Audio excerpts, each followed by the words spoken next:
Over time, I've been privileged to introduce to you Carlton Chambers. He's in the Land Department of Georgia Power. And here's an unusual story, and you're about to tell it.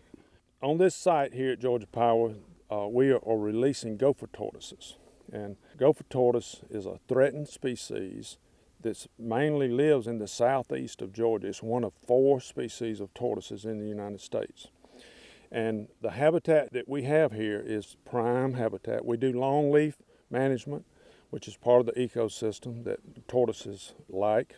So here we've relocated 40 tortoises. We moved these tortoises from another county on some more of our land.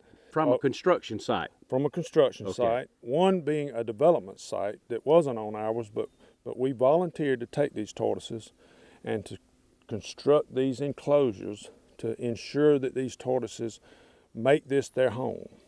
And it takes about a year to ensure that they will stay here. If we just dumped them out here, they would be off to the races, trying to go back home. Sure. But by putting up these little fences, we keep them here for a year, and they'll call this habitat home. It's prime habitat, all the food they need's here.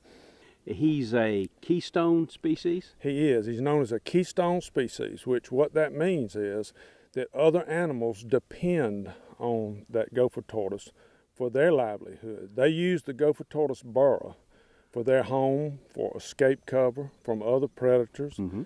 And, you know, in the winter, they get in it. It's a climate that stays the same underground. These burrows can be 40 feet in length, which is a long way for a tortoise to burrow, 10 feet in depth. It's very important to the whole ecosystem that a gopher tortoise population is on the land, because without it, a lot of species won't be here. So it's an interesting prospect, an unusual prospect, but nevertheless a great example of Georgia Power's stewardship of the land and the little critters that live on it.